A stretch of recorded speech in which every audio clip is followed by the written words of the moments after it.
Lapu-Lapu City Mayor Junard Ahongchan mupasusi sa mikatap nga video sa social media diindayag ang pagsupak sa mando sa mayor nga gidili ang pagpahigayon og party atol sa fiesta. Siluan mayroon din sa report.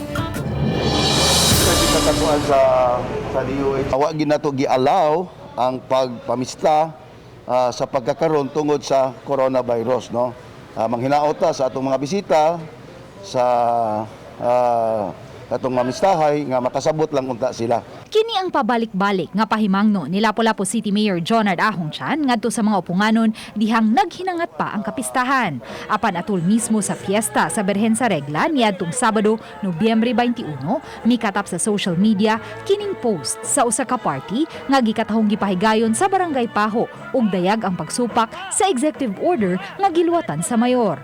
Sa video makita nga dili lang kinihikay alang sa pamilya apan tuyo nga nagpa-cater alang sa mas daghang bisita. Giswayan sa RTV Balitang Bisdak. Pagkuha ang habig sa lalaking nagpost niini niadtong Sabado sa gabi, diin iyang gipakita nga live kini nga kuha. Apan hangtod sa pagkakutlo ning balita, wala pa mo reply ang nag-upload sa video.